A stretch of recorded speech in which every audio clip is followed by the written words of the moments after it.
जहां बीती रात एक बड़ी वारदात से हड़कंप मच गया। त्रिपुरा के पूर्व सीएम बिप्लब देब के घर पर हमला हुआ। हमला जामजूरी में बिप्लब देब के पुश्तैनी घर पर हुआ है। ये तस्वीरें भी आप देख सकते हैं। ये बिप्लब देब का पुश्तैनी घर है जिसे यहां पर उपद्रवियों ने आग के हवाले कर दिया, तोड़फोड़ की। हमले का आरोप सीपीएम कार्यकर्ताओं पर लगाया जा रहा है।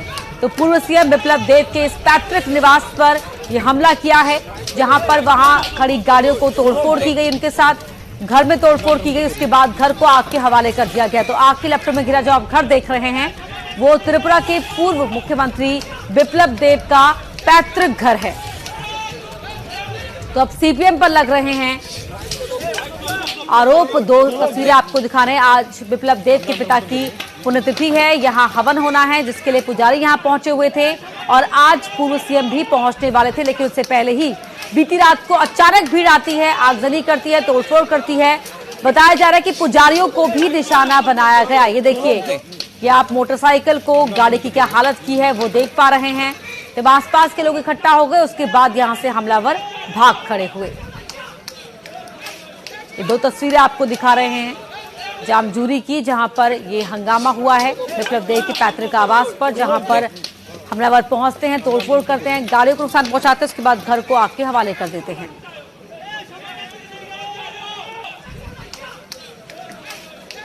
कौशिक, मैं दिल्ली से हूँ और मैं सुप्रीम कोर्ट में प्रैक्टिसिंग लॉयर हूँ।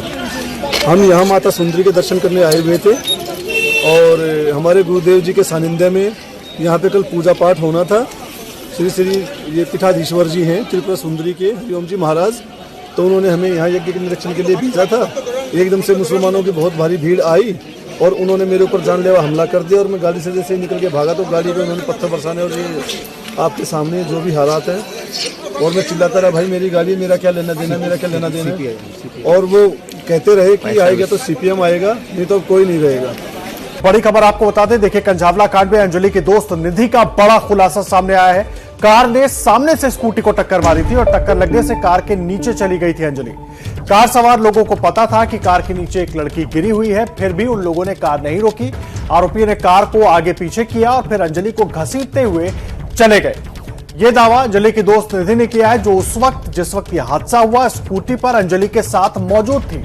आमने सामने की टक्कर हुई, कार और स्कूटी के बीच अंजलि और निधि जो है वो छिटक कर दूर जा गिरी। अंजलि कार के नीचे आ गई। कार सवार लोगों ने कार को पहले एक बार आगे पीछे किया और उसके बाद उसे घसीटते हुए अपने साथ लेकर चले गए। दावा निधि की तरफ से यह भी किया गया कि कार सवार लोगों को पूरी तरीके से पता था कि कार के नीचे एक लड़की फंस गई है, लेकिन उसके बावजूद उन्होंने गाड़ी नहीं रोकी और गाड़ी को आगे बढ़ा दिया, जिसके बाद अंजलि को घसीटते हुए वो अपने साथ ले गए। कंझावला कांड की सबसे बड़ी चश्मदीद इस वक्त हमारे साथ मौजूद हैं, उनसे बात करते हैं। आपसे मैं ये जानना चाहूंगा कि 31 तारीख की रात को कितने बजे आप घर से निकली थी और क्या हुआ था, पूरी कहानी बताइए। कुछ नहीं हुआ था, हम निकले थे घूमने के लिए। घूमते घूमते एकदम एक्सीडेंट हो गया। वहां से गाड़ी आई सामने से और टक्कर हो गई गाड़ी की और हमारी, तो मेरी फ्रेंड गाड़ी के नीचे घुस गई। मैं गाड़ी के मतलब अपनी जो स्कूटी थी वहां पे गिर गई, तो मैं बच गई। मेरे थोड़ी बहुत चोट लगी थी, बस मेरा थोड़ा हाथ बैंड हुआ था और थोड़ा सर में लगा था बस, और ज्यादा उसी के लगी थी। उन लड़कों को सब कुछ पता था कि वो लड़की यहाँ पे मतलब नीचे है के गाड़ी के, उनको पता था। उन्होंने जानबूझ के उसको घसीट के लेते गए, फिर घसीट के पहले पीछे करी गाड़ी, फिर आगे करी, पीछे करी, फिर घसीट के उसे ले गए। इसके बाद मैं अपने घर चली गई थी, फिर मेरे को नहीं पता क्या हुआ। एक सीसीटीवी फुटेज भी सामने आया है जिसमें आप दोनों झगड़ा कर रहे हैं, वो किस बात पर झगड़ा हुआ था आपका? वो झगड़ा नहीं हुआ था, वो हमारी बात हो रही थी। वो कह रही थी मैं ड्राइविंग करूंगी, मैं कह रही थी मैं ड्राइविंग करूंगी। तो एक्सीडेंट कैसे हुआ ये अंजलि की सहेली निधि ने बताया, और कैसे कार सवार युवक ये जानते हुए कि कार के नीचे एक लड़की फंसी है फिर भी वो कार दौड़ाते रहे और अंजलि को घसीटते हुए रहे। लेकिन ये तो निधि के बयान का एक हिस्सा भर था। निधि ने मीडिया के सामने कई और खुलासे किए, जिनमें से एक बेहद सनसनीखेज है और वो ये कि अंजलि भी उस रात नशे में थी। लड़की नशे में थी बहुत ज्यादा, लड़की गाड़ी के नीचे आ गई। लड़की बहुत ज्यादा नशे में थी, लड़की गाड़ी के नीचे आ गई। ठीक है, लड़की की गलती है, जो लड़की इतने नशे में ड्राइविंग कर रही है। मैंने उसको मना करा कि मत कर मत चला, मैं होश में हूँ, मेरे को चलाने दो। उसने मेरे पे विश्वास नहीं करा, उसने अपने आप पे विश्वास करा कि नहीं बहन तू घेर देगी मुझे, मैं चलाऊंगी। मैंने कहा ठीक है। आप लोगों की जानते हैं इन बात को लेकर हुआ था? झगड़ा ही नहीं हुआ हमारा। मैं कह रही थी मैं ड्राइविंग करूंगी क्योंकि वो बहुत ज्यादा नशे में थी। हम वहाँ से जा रहे थे, आगे से गाड़ी आ रही थी प्लानो है, तो गाड़ी हम लड़की आगे गिरी, मैं साइड में गिर गई, फिर टक्कर हो गई, वो गाड़ी के नीचे घुस गई। लड़कों को पता था कि भाईजान उनके नीचे एक लड़की है। लड़कों ने जानबूझ के इस मौत को अंजाम दिया। उनको पता था, लड़की नीचे से चिल्ला रही थी, उसको ब्लैनो गाड़ी 2 बार आगे लेके गई, 2 बार पीछे लेके, फिर आगे लेके, फिर स्पीड में उसे खींचती हुई अपनी उसके नीचे उसके कुछ अटक गया था। वो किसी चीज में अटक गई थी नीचे गाड़ी के। अटकने के बाद वो आगे गई, पीछे गई, आगे गई, फिर उसे गाड़ी बिल्कुल आगे घसीट के ले गई। फिर उसे घसीटते वो छुट्टी नहीं होगी, उसे घसीटते बिल्कुल आगे ले गई। मैं होपलेस हो गई थी बहुत ज्यादा, इसलिए मैं घर में चली गई। मैंने किसी को डर के मारे नहीं बताया, मैं किसको बताती, मैंने किसी को नहीं बताया। मैं घर पे चली गई डर के मारे। मैं घर पे जाने के बाद मैं बहुत रोई, मैं बहुत ज्यादा डर गई थी और मैं नहीं चाहती थी कि मेरे घर वालों पे बात आए और कुछ भी बात है, इसलिए मैं बहुत ज्यादा डर गई। और देखिए, इस पर ज्यादा जानकारी देने के लिए हमारे साथ मेघा उपाध्याय हमारे सहयोगी जुड़ गई हैं। मेघा, निधि ने जो खुलासे किए हैं, जिस तरह से पूरी वारदात को डिस्क्राइब किया है, वो बहुत चौंकाने वाला है। और जाहिर सी बात है, पूछताछ जब इस दिशा में आगे बढ़ेगी अब तो और भी काफी कुछ निकल कर आएगा।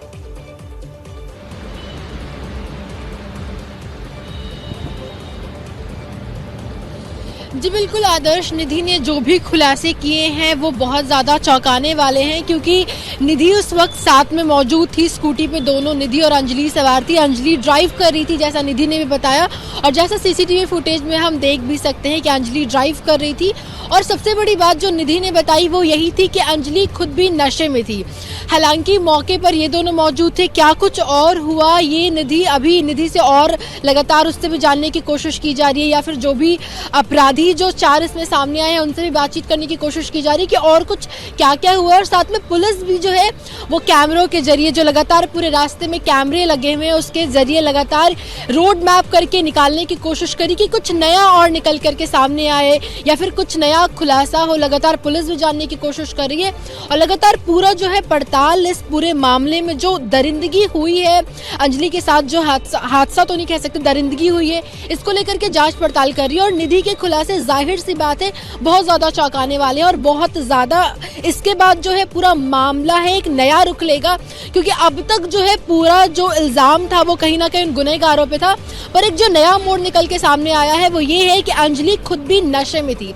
अब देखना है कि नशे का क्या कुछ नए इसमें रिपोर्ट सामने आते हैं और किस तरीके से है जो ये मुद्दा आगे बढ़ता है। जी आदेश, अब बने रहिए हमारे साथ मेघा, और आगे भी आपसे इस पूरे मामले को लेकर, इस खुलासे को लेकर बातचीत करते रहेंगे। वहीं इसी बीच अंजलि की पोस्टमार्टम रिपोर्ट में खुलासा हुआ है कि भीषण हादसे की वजह से अंजलि को चोटें आई और उसने दम तोड़ा। पुलिस सीसीटीवी की मदद से टाइमलाइन और रोड मैप को जोड़ने की कोशिश अब कर रही है। तो पीएम रिपोर्ट में खुलासा हो चुका है, पोस्टमार्टम रिपोर्ट में खुलासा हो चुका है कि भीषण हादसे के चलते अंजलि की दर्दनाक मौत हुई, उसको चोटें आई, उसके साथ ही उसकी ब्लीडिंग हुई और इसकी वजह से ही उसने दम तोड़ा। तो मेघा उपाध्याय हमारे सहयोगी लगातार जुड़ी हुई हैं। अंजलि, मेघा, ये बात साफ हो गई है पोस्टमार्टम रिपोर्ट से, इस तरह से फिजिकल असॉल्ट की आशंका व्यक्त की गई थी परिवार की ओर से, लेकिन अंजलि की जो दर्दनाक मौत हुई वो चोट लगने की वजह से हुई। जी हाँ, बिल्कुल एक लंबे वक्त से पोस्टमार्टम रिपोर्ट का इंतजार था, क्योंकि अंजलि की जो मां है वो लगातार इस बात को बार बार मीडिया के सामने पेश कर रही थी, क्योंकि अंजलि की जो बॉडी है बिना कपड़ों के पाई गई थी, तो उनका कहना था कि शायद कुछ गलत हुआ है, शायद कुछ गलत होने के आसार है। लेकिन पोस्टमार्टम रिपोर्ट आने के बाद ये साफ तौर पर साबित हो गया है कि अंजलि के साथ कोई भी दरिंदगी नहीं है, उसके साथ कुछ भी सेक्सुअल असॉल्ट नहीं हुआ है। उसकी मौत का कारण लगातार उसको घसीटे जाना है, जो उसको ड्रैग करके 1 किलोमीटर तक ले जाया गया था, जिसकी वजह से उसकी बॉडी में कई जगह चोटें लगी, ब्लीडिंग हुई लगातार ड्रैग करने की वजह से। उसके मौत का सबसे बड़ा जो कारण है वो यही सामने आया है। ना ही उसके साथ उसके प्राइवेट पार्ट में कोई चोट के निशान है, ना ही कोई जबरदस्ती, और ना ही कुछ ऐसा जो है पोस्टमार्टम पे खुल के आया है। अंजलि की मां लगातार अपने बात को लेकर के बात कह रही थी कि उनके साथ कुछ उनकी बेटी के साथ गलत हुआ है, उसके जांच पड़ताल होना चाहिए, लेकिन पोस्टमार्टम में सारी बातों को खारिज करती है। और साफ तौर पर जिसका इंतजार था, पूरे देशवासी ये जानना चाहते थे कि कहीं कुछ और गलत नहीं हुआ, तो ये बात सामने पोस्टमार्टम रिपोर्ट के बाद आ गई है कि अंजलि की मौत का कारण केवल उसको दूर तक घसीटे जाना। और जैसे निधि ने भी अपने बयान में ये बात बताई थी कि जब दोनों गाड़ियों के बीच टक्कर हुई तो अंजलि कहीं गाड़ी के निचले हिस्से से जाके फंस गई थी, जिसकी वजह से वो काफी दूर तक ड्रैग होकर के चली गई। जानबूझकर उसको ड्रैग किया गया। जो निधि ने अपने बयान में बताया था कि वो लगातार चिल्ला रही थी और जो गाड़ी चला रहे थे उनको पता था कि उनके नीचे कोई फंसी है, कोई लड़की है, उसके बावजूद वो लगातार गाड़ी को चलाते गए। तो मौत का जो कारण खुल के पूरा सामने आया है वो केवल और केवल उसको घसीटे जाना, उसके बॉडी के तमाम जगहों पे चोट लगना, और उसी वजह से उसके कपड़े जो है वो लगातार रोड में बार बार घसीटे जाने की वजह से उसके कपड़े फट गए और उसके बाद उसकी ब्लीडिंग हुई, जो मौत का सबसे बड़ा मौत का कारण बन के सामने आया। जी आदर्श। जी मेघा, आप नजर बनाकर रखिए, लगातार अपडेट आगे भी आपसे लेते रहेंगे। मेघा उपाध्याय हमारे सहयोगी पूरी जानकारी दे रही थी। देखिए इस बीच एक और बड़ी जानकारी आपको देते हैं। दिल्ली के मुख्यमंत्री अरविंद केजरीवाल ने ट्वीट किया है, कहा पीड़ित लड़की की मां से बात हुई है, बेटी को न्याय दिलाएंगे, बड़े से बड़ा वकील खड़ा करेंगे। ये कहा गया है दिल्ली के मुख्यमंत्री अरविंद केजरीवाल की तरफ से। उन्होंने लिखा है अपने ट्वीट में कि पीड़ित लड़की की मां से बात हुई है, बेटी को न्याय दिलवाएंगे, बड़े से बड़ा वकील खड़ा करेंगे। आपको बता दें अरविंद केजरीवाल ने परिवार को 10 लाख रुपए मदद देने का भी ऐलान किया। साथ ही साथ उन्होंने ये भी कहा कि मां का इलाज भी करवाया जाएगा और साथ ही जो भी न्याय की लड़ाई में जरूरत होगी, जिस तरह की मदद की जरूरत होगी, वो भी दिल्ली सरकार अपनी तरफ से करेगी। और अब बढ़ते हैं आगे, बात करते हैं कांग्रेस की भारत जोड़ो यात्रा की, जिसका उत्तर प्रदेश में आज दूसरा दिन है। बागपत से चलकर आज शामली पहुंचेंगे राहुल गांधी। कल हरियाणा में दोबारा दाखिल होगी राहुल की यात्रा। इस वक्त की बड़ी खबर आपको बता रहे हैं, बागपत से आज शामली पहुंचेगी और कल एक बार फिर हरियाणा में दाखिल होगी यात्रा। और हमारे सहयोगी जैनेन्द्र कुमार लगातार इस यात्रा को कवर कर रहे हैं, उनका रुख कर लेते हैं। जैनेन्द्र, आज एक शामली पहुंचेगी यात्रा और कल एक बार फिर हरियाणा में दाखिल होगी। जी हाँ, बिल्कुल। उत्तर प्रदेश में इस यात्रा ने कल प्रवेश किया था और 3 दिनों का कार्यक्रम है। उत्तर प्रदेश में दूसरा दिन है आज। और देखिए अभी सूरज नहीं निकला है लेकिन यात्रा निकल चुकी है। रोज सुबह 6 बजे राहुल गांधी चलना शुरू कर देते हैं और आज भी सुबह 6 बजे के आसपास राहुल गांधी ने चलना पदयात्रा अपनी चलना शुरू कर दिया। और उनके पीछे देखिए आप कि अंधेरे में एक बड़ी भीड़ जो है कार्यकर्ताओं का और समर्थकों का हुजूम जो है वो सुबह सवेरे से ही चल पड़ा है और जोश में लोग नारे लगा रहे हैं। आज बागपत से शामली पहुंचेगी यात्रा। रोज सुबह 6 बजे आप लोग शुरू कर देते हैं। अभी फिलहाल कितने लोग चल रहे हैं साथ में और आगे कितने लोगों की जुड़ने की उम्मीद है? लगभग अभी 25,000 आदमी सड़क पर हैं भैया के साथ में, और आगे लगभग ये मान के चलिए कि 20 से 25,000 लोग और हैं जो दूसरे जगहों पर रुके हुए हैं, रात से आकर के सड़कों पर रुके हुए हैं। और आपने बिल्कुल सही कहा कि अंधेरे में यात्रा शुरू हुई है। ये जो अंधेरा है ना, अंधेरे का एक उम्मीद उजाला है राहुल गांधी। तो देखिए बड़ी उम्मीद है इस यात्रा से लोगों को। गांधी मैं उत्तर प्रदेश बनारस हाँ सर। अच्छा, माननीय श्री राहुल गांधी जी के भारत जोड़ो यात्रा के समर्थन में लोग कितने जुड़ रहे हैं और वोट कितने जुड़ रहे हैं? सर लाखों संख्या जो है माननीय श्री राहुल जी के समर्थन में जनता जो है सुबह से ही। कहाँ से आए हो? मैं गढ़ मुक्तेश्वर से आया हूँ। मुक्तेश्वर से आए जी। और कहाँ तक चलना है? अभी वहाँ तक चलना। आप लोग कांग्रेस के कार्यकर्ता हैं? जी हाँ, कार्यकर्ता है हम। क्या लग रहा है इस पदयात्रा से क्या फायदा हो रहा है पार्टी को? पार्टी को ये हो रहा है मोदी डर रहा है, राहुल गांधी जीत रहे हैं। अच्छा, राहुल गांधी जीत रहे हैं, आप क्या कह रहे हो? 100% शाह और शहंशाह का डामाडोल हो गया। कोई चुनावी फायदा के लिए नहीं हम कर रहे हैं, ये यात्रा देश को जोड़ने के लिए हम लोग कर रहे हैं। ये देखते हैं जो राहुल गांधी कहते हैं चुनावी फायदा के लिए नहीं। महंगाई, बेरोजगारी और तमाम जो मुद्दे अपने मंच से उठा रहे हैं, माहौल की बात करते हैं राहुल गांधी। कथित तौर पर आरोप लगाते हैं कि नफरत का माहौल है। जो कार्यकर्ता हैं वो भी इन बातों को बातचीत में दोहराते हैं और बड़ी उम्मीद है इन सबको कि जिस तरीके से जोश और फुर्ती का संचार इस पदयात्रा से तो हुआ ही है कांग्रेस के कार्यकर्ताओं में। ये आगे पार्टी की वापसी में सहयोग करेगा। फिलहाल दूसरे दिन उत्तर प्रदेश में दूसरे दिन की पदयात्रा राहुल गांधी की शुरू हो चुकी है। उत्तर प्रदेश की ये देखिए इसलिए भी है कांग्रेस के लिहाज से क्योंकि यहाँ की प्रभारी प्रियंका गांधी है, राहुल गांधी की बहन। और पहले दिन, यात्रा के पहले दिन जो है वो बड़ी दोनों भाई बहनों के बीच में एक प्रेम भाव का एक जबरदस्त नजारा तब देखने को मिला जब मंच पर राहुल गांधी ने अपनी छोटी बहन को चूम लिया और छोटी बहन ने फिर मंच से कहा कि भाई पर गर्व है क्योंकि उद्योगपतियों ने तमाम नेताओं को खरीद लिया लेकिन राहुल गांधी को नहीं खरीद पाए। तो ये भाई बहन की जो जोड़ी है, हालांकि अगर हम लोकसभा चुनाव की बात करें तो प्रियंका गांधी के महासचिव रहते राहुल गांधी अमेठी सीट हार गए। विधानसभा चुनाव की बात करें तो यूपी में केवल 2 सीटें जीत पाई कांग्रेस। इसके बावजूद ये अंधेरे में चलती हुई भीड़ कहीं ना कहीं बता रही है कि अभी भी कांग्रेस ने जमीन नहीं खोई है और अगर ये कोशिश जारी रही तो आने वाले लोकसभा चुनाव में पार्टी का प्रदर्शन जो वो बेहतर हो सकता है, होगा या नहीं ये वक्त बताएगा। लेकिन फिलहाल उत्तर प्रदेश में भी राहुल गांधी की पदयात्रा में उसी प्रकार का उत्साह कांग्रेस कार्यकर्ताओं में नजर आ रहा है और भीड़ भी नजर आ रही है। जैसी भीड़, जैसी संख्या हमने इससे पहले के तमाम राज्यों में देखी।